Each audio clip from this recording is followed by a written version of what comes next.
মুসলমান মন দিয়ে শুনো রে ভাই, চিটাগঙ্গের বাসে উঠলে যেমন ঢাকা যাওয়া যায় না, জাহান্নামের গাড়িতে উঠলে হাত উঠাইলেই জান্নাতে যাওয়া যাবে না, যাবে না, যাবে না, ঠিক কিনা? ভাই সহজ ওয়াজ, কঠিন ওয়াজের দরকার নাই। যদি জান্নাতে যেতে চাও জান্নাতের গাড়িতে উঠা লাগবে।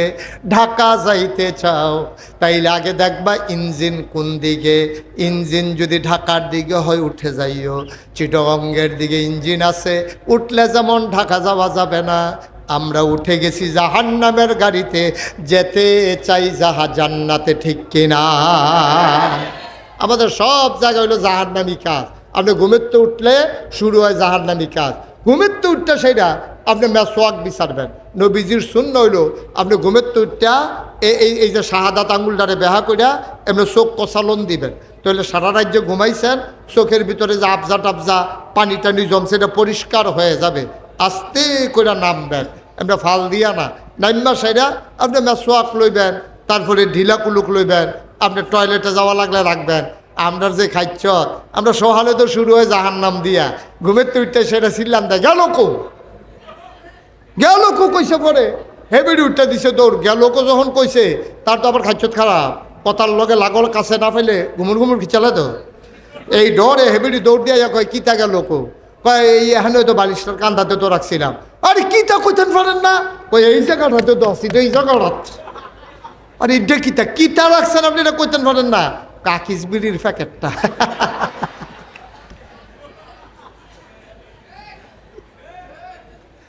আমারে কয় নেশার বিরুদ্ধে মিলে ওয়াজ করতাম, আমি আজ ভাজ যেতাম ফাড়া।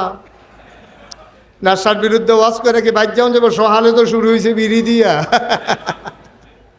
হেতারে কই খাইয়ান না, কয় ভাত না খাইয়া থাকতাম পারতাম, বিড়ি ছাড়তাম পারতাম। আসেনি রে কারবা হাতে মিলে ভাত না খাইয়া থাকতে পারবো, এত স্বপ্নেও বিড়ি খায়।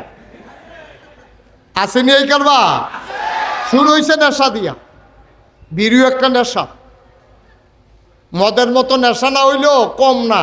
যেতে কইয়া লাইছে যে ভাত না খাইয়া থাকতাম পারতাম, বিড়ি ছাড়া থাকতাম পারতাম না, তো মদের তেতার আরো বিড়ির নেশা, ঠিক কিনা কর? তো সাংঘাতিক নেশা। তার বিচারণের কথা আছিল আপনার কি কয় টয়লেট পেপার, মেসোয়াক, আপনি শুরু করলেন বিড়ি দিয়া, মাত্র শুরু হয় না, আসা পর্যন্ত যাইতে যাইতে কিতা খাই গিয়েব।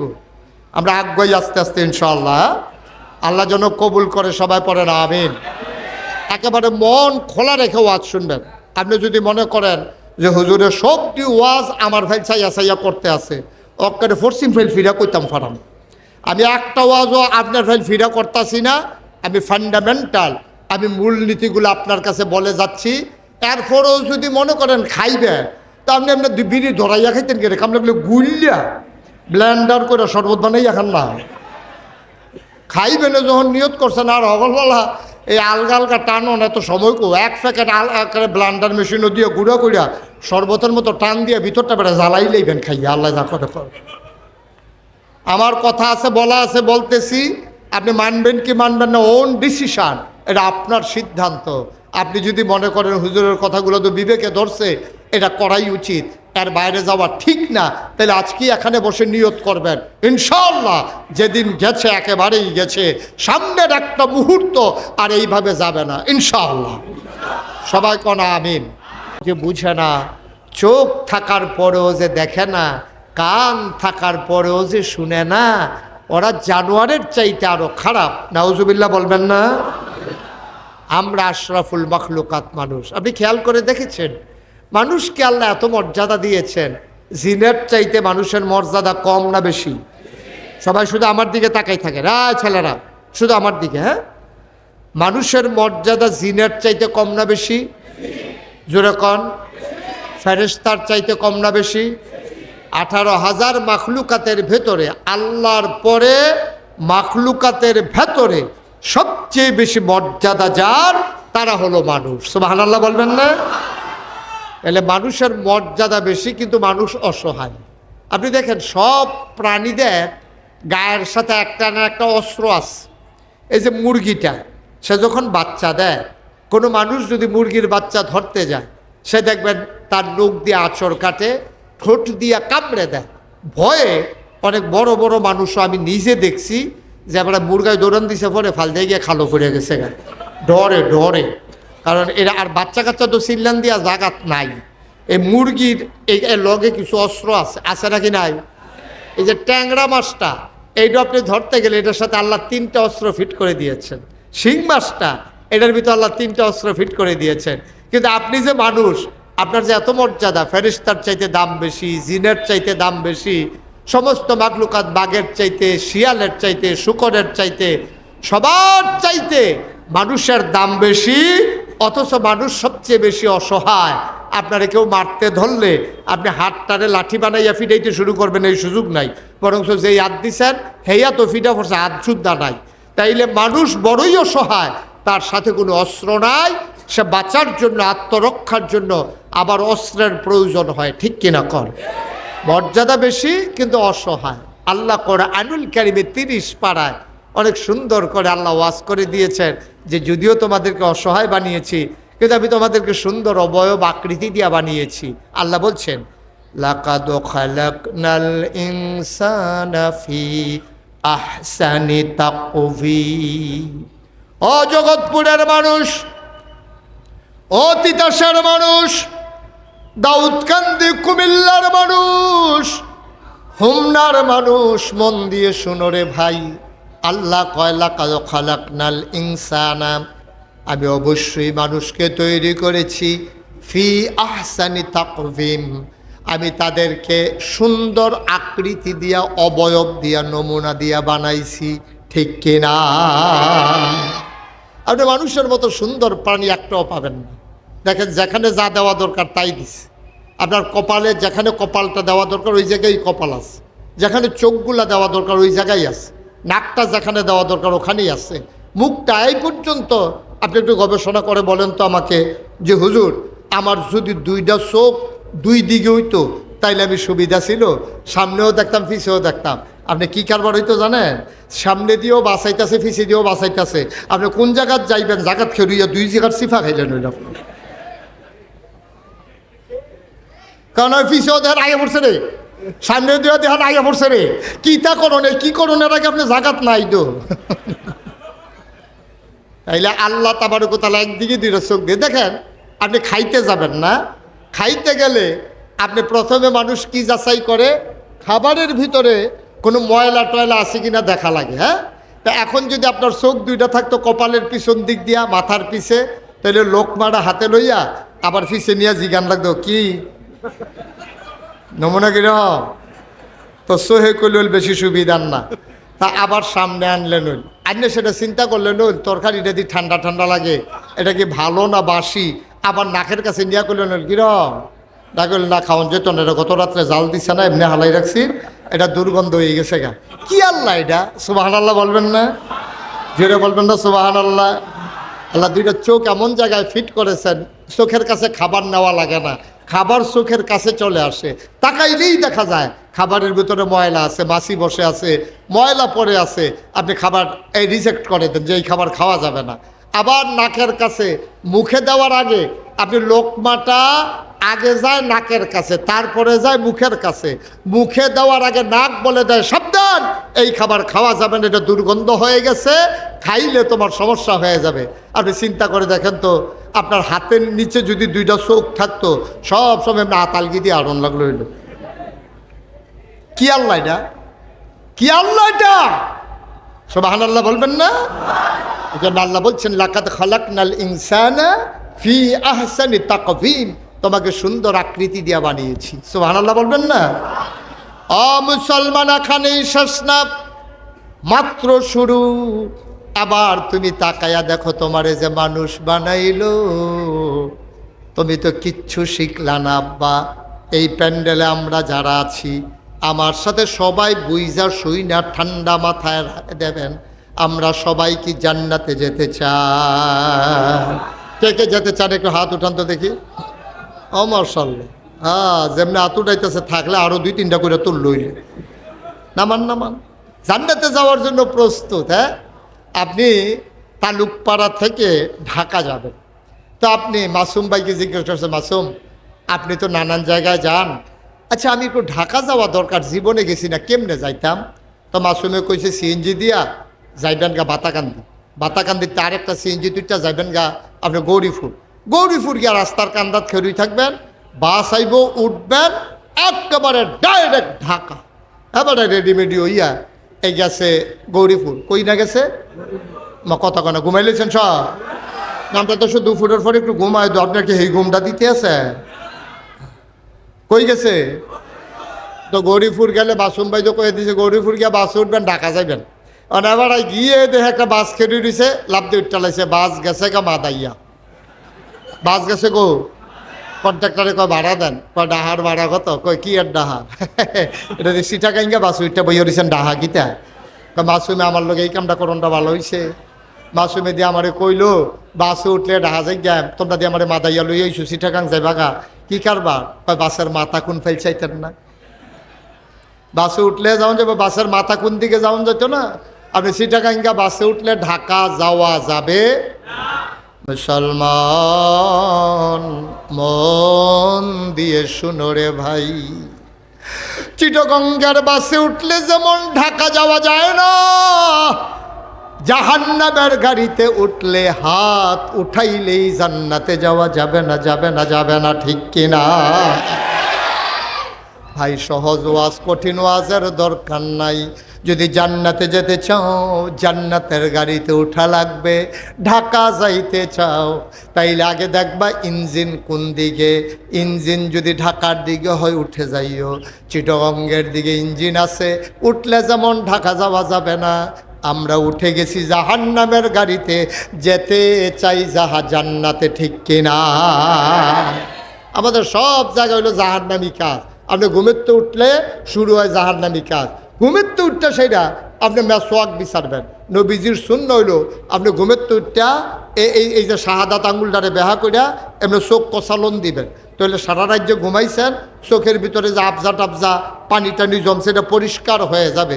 আস্তে করে নামবেন, এমনি ফাল দিয়া না, নাইম্বা সাইরা আপনি মেসওয়াক লইবেন, তারপরে ঢিলা কুলুক লইবেন, আপনি টয়লেটে যাওয়া লাগলে রাখবেন। আমরা যে খাইছ আমরা সহালে তো শুরু হয় জাহান্নাম দিয়া, ঘুমের তুইটা সেটা ছিলাম দেয় গেল কো, গেল কো কইছে পরে হেবিডি উঠটা দিছে দৌড়, গেল কো যখন কইছে তার তো আবার খাইছত খারাপ, কথার লগে লাগল কাছে না ফেলে ঘুমুর ঘুমুর খিচালে তো এই ডরে হেবিডি দৌড় দিয়া কয় কিতা গেল কো, কয় এই এখানে তো বালিশটার কান্দাতে তো রাখছিলাম। আরে কিতা কইতেন পারেন না? কই এই জায়গাটাতে তো আসি, এই জায়গাটা। আরে এটা কিতা কিতা রাখছেন আপনি, এটা কইতেন পারেন না? কাকিস বিড়ির প্যাকেটটা।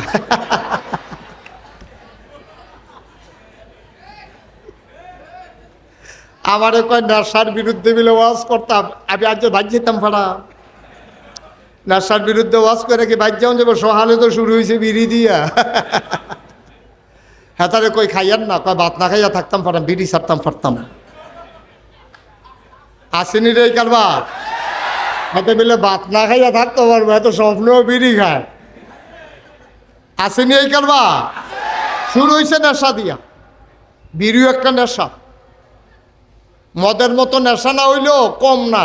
যেতে কইয়া লাইছে যে ভাত না খাইয়া থাকতাম পারতাম, বিড়ি ছাড়া থাকতাম পারতাম না, তোদের তো মদের তেতার আরো বিড়ির নেশা, ঠিক কিনা কর? তো সাংঘাতিক নেশা। তার বিচারণের কথা আছিল আপনার কি কয় টয়লেট পেপার, মেসোয়াক, আপনি শুরু করলেন বিড়ি দিয়া, মাত্র শুরু হয় না, আসা পর্যন্ত যাইতে যাইতে কিতা কিতা খাই গিয়েব। আমরা আগ্রহী আস্তে আস্তে ইনশাআল্লাহ, আল্লাহ যেন কবুল করে, সবাই পড়েন আমিন। একেবারে মন খোলা রেখে ওয়াজ শুনবেন। আপনি যদি মনে করেন যে হুজুরের সবটি ওয়াজ আমার ভাই চাইয়া চাইয়া করতে আছে, অক্কারে ফরসিম ফেল ফিরা কইতাম ফারাম। আমি একটা ওয়াজও আপনার ফাইল ফিরা করতেছি না, আমি ফান্ডামেন্টাল, আমি মূলনীতিগুলো আপনার কাছে বলে যাচ্ছি। এরপরেও যদি মনে করেন খাইবে, তা আপনি আপনার বিড়ি ধরাইয়া খাইতেন কেন? কামড়াগুলো গুলিয়া ব্লেন্ডার করে শরবত বানাইয়া খান না, খাইবেন যখন নিয়ত করছেন। আর হগলওয়ালা এই আলগা আলগা টানন এত সময় কো, এক প্যাকেট আলগা ব্লান্ডার মেশিনও দিয়ে গুঁড়া করিয়া শরবতের মতো টান দিয়ে ভিতরটা বেড়া জ্বালাই লইবেন খাইয়া, আল্লাহ যা করে। আমার কথা আছে, বলা আছে, বলতেছি, আপনি মানবেন কি মানবেন না ওন ডিসিশন, এটা আপনার সিদ্ধান্ত। আপনি যদি মনে করেন হুজুরের কথাগুলো তো বিবেকে ধরছে, এটা করাই উচিত, এর বাইরে যাওয়া ঠিক না। তাহলে আজকে এখানে বসে নিয়ত করবেন ইনশাআল্লাহ যেদিন গেছে একেবারেই গেছে, সামনের একটা মুহূর্ত আর এইভাবে যাবে না ইনশাআল্লাহ। সবাই কোন আমিন। কর আল্লাহ তাবারক ওয়া তাআলা আমাদেরকে পাঠাইয়া কিছু জিনিস আমরা উপরে ফরজ করছে, কিছু জিনিস আমরা উপরে হারাম করছে। কিছু আপনি এটা এদিকে ধরলে এদিকে ধরেন, কি করেন লাইভ দিছেন না এমনি ধরে বইয়া দিছেন? বন্ধ করেন। ইউটিউবে হাজার হাজার ওয়াজ আছে, এটা সিফার ডুয়ান তাড়াতাড়ি করবো না, এবার লেগে ওয়াজ থাইমা দিচ্ছে দেখেন এবার ডুয়াইলার ভিতরে আমিন কন, জোরে কন, আরো জোরে। আল্লাহ কতগুলা কাজ করছে ফরজ, করতে হবে। নামাজ নফল না ফরজ, হজ, জাকাত, রোজা, এটি ফরজ। বলেন আলহামদুলিল্লাহ, বলেন আল্লাহুম্মা আমিন। সুদ খাওন, ঘুষ খাওন, চুরি করন, মদ খাওন, শুয়োরের গুস্ত খাওন, কুত্তার গুস্ত খাওন, হালাল না হারাম? হারাম। তাইলে আপনি এই যে ছাগলটা জব করলে যদি বাতাকান্দি বাজারও করে মরমুইরা, এটা বাতাসে এলে গাছের সিফাত গিয়ে ঘেরিতে বাতাসে নিলুয়ে জিজ্ঞায়, এইরকম ছাগলটাও যদি জব হয়, কেজি গুস্ত কেজি বিক্রি হয় 1200 থেকে 1500 টাকা। কিন্তু এই ছাগলটার লগে কি ফুনফুন্না মোড়া কুত্তাটা, হ্যাঁ আরতে আছে, কেউ ফিরাও সারা জব করবো দূরের কথা। কারণ ছাগল খাওয়ান হালাল, কুকুরের গুস্ত খাওয়া কথা কয় না, কুকুরের গুস্ত খাওয়াকে হালাল না হারাম? এই জন্য একটা কুত্তার দিকে কেউ ফিরা সারা টান দিয়ে হোটেলে এলো তো কারবারটা করে লাউন যায়, কিন্তু কেউ ফিরেও সারা ছাগলটার লগে দিয়ে চারিগুল দিয়ে ঘুরে, এরপরেও মানুষ কুত্তাটারে জব করে না, কারণ এটা হারাম। তাইলে কুকুর খাওয়া হারাম, শুয়োর খাওয়া হারাম, ছাগল খাওয়া হালাল, গরু খাওয়া হালাল। এই জন্য এটি আপনাদের শিখাইছে আল্লাহ রাব্বুল আলামিন নবীজির মাধ্যমে, ঠিক কিনা কন? এটা আমরা জানছি কেমনে? জানাইছে কারা? আল্লাহ। আরে জুড়ে কন কে জানাইছে? জানাইছে যার মাধ্যমে, তিনি হইল আপনার আমার নবী মুহাম্মদুর রাসূলুল্লাহ। নবীর নাম শুনলে কি পড়তে হয়? 2-1 বার না 12 বার, 2-1 দিন না প্রতিদিন, 2-1 সপ্তাহ না প্রতি সপ্তাহ, 2-1 মাস না 12 মাস, 2-1 বছর না সারা জীবন আমরা পড়ব সাল্লাল্লাহু আলাইহি ওয়াসাল্লাম। 1500 বছর আগে আল্লাহর নবী জানিয়ে দিলেন ছাগল খাওয়া যাবে, কুকুর খাওয়া যাবে না। আমরা মেনে নিলাম। আজ পর্যন্ত বাংলাদেশে কোনো মুসলমানের সন্তান কুকুর জব করে খায় না। নবী যেমন এইটা জানিয়েছেন তেমন করে জানিয়েছেন দুধ খাওয়া যাবে, মদ খাওয়া যাবে না। এই কথা কি আমার না নবীজির? নবীজি জানিয়ে দিলেন দুধ খাইতে পারবা, মদ খাইতে পারবা না। যত নেশা জাতীয় জিনিস আছে সকল নেশা আল্লাহ আমাদের জন্য হারাম করে দিয়েছেন, ঠিক কিনা? আমরা তো বুঝতে চাই না। আপনি ছাগল খান, কুত্তা খান না, আপনি এই গরু খান, শূকর খান না। কেন? আল্লাহ হালাল করে দিয়েছেন একটা, হারাম করে দিয়েছেন আরেকটা। তাইলে আপনি কুত্তা খান না হারাম, শুয়োর খান না হারাম, তাইলে যেই আল্লাহ কুত্তা খাওয়া শুয়োর খাওয়া হারাম করছে, এই আল্লাহ আপনার জন্য মদ খাওয়া হারাম করেছে, ঠিক কিনা কম? আপনি ওই জায়গার রীতিতে মানেন, এই জায়গাটার দিয়ে মানেন না। আপনার তো মেনুনা বিবাজিল কেতাবা তাকফুরুনা বিবাজ। আল্লাহ বলছেন এই তিতাসের মানুষ, তোমরা কি কোরআনের কিছু অংশ মানো আর কিছু অংশ মানো না? ওদখুলু ফিসসিলমে কাফা। তোমরা তাইলে একটা কাজ করো, পরিপূর্ণভাবে ইসলামের ভিতরে আইসা পড়ো। কিছু বাইরে থাকবা, কিছু ভিতরে থাকবা। ছাগলের বালা মানবা, কুত্তার বালা মানতা না, দুধের বালা মানবা, আবার মদের বালা মানবা না, তা হবে না। মানলে পুরাপুরি মানবা, না মানলে ঘোষণা দিয়ে বার হইয়া যাবা। আমি মুশতাক ফয়েজি, আমার মাসুম ভাই, আপনারা যারা এখানে ওলামায়ে কেরাম, এখানে যত হাজার হাজার মানুষ যারা এসেছেন, সবাই মিলে আমরা ঘোষণা দিয়ে যদি কাফের হয়ে যাই, আজকে সূর্যর 1 সেকেন্ড পরেও ডুববে না, ঠিক কিনা কম? সূর্যের সময় মতো ডুবে যাবে। আমরা তো শিখতে চাই না, জানতে চাই না, জানলেও আমরা মানতে চাই না, অনেকে জানিই না। আমার ছোট্ট ছেলেটা মাসুমের, এটা ছোটো মেয়ে আছে, মেয়েটা আমার খুব আদরের, মেয়েটা কোরআন তেলাওয়াত শুনলে আমার কলিজা ঠান্ডা হয়ে যায়। হাফেজা হয়ে গেছে প্রায় কাছাকাছি। কয় পারা হয়েছে? 27 পারা হয়ে গেছে। আর মাত্র 3 পারা হইলে সে হাফেজা হয়ে যাবে। মার হাবা বলবেন না? জোরে বলবেন না মার হাবা? ওর তেলাওয়াত আমার চোখে পানি নিয়ে আসে। চিন্তা করে দেখেন, এই যে কোরআনুল কারীম, এই বাচ্চা মেয়েটা, বাচ্চা ছেলেগুলা নুরানি মাদ্রাসায় যেইগুলা পারে, আমরা বড় বড় মানুষও কিন্তু অনেকেরই পারে না। আমি যদি ওখান জিগাই যে অজু ভঙ্গের কারণ কোন, হ্যাঁ একটা কইতে পারবো, ওই বাতাস আইল। আর বাহিরিতে জানে অন যদি নাউজুবিল্লাহ বলবেন না? অজু ভঙ্গের কারণ আছে নাকি নাই? তারপরে জানেন না, মানবেন কেমনে? হুজুরে যে ওয়াজ করতে আছে, তো হুজুরে কইছে আর কি, আপনারা তো কি ওয়াজ করবো, গোসলের কয় ফরজ, অজুর কয় ফরজ, এটিও তো জানেন না। একবার ফালদা কয় কি জানি না? আপনি গোসলে অজুর কয় ফরজ জানি না মনে করছে? তো কয় তো আপনি কন কয় ফরজ? কয় 17 ফরজ। অজুর ভিতরে ফরজ কয়টা?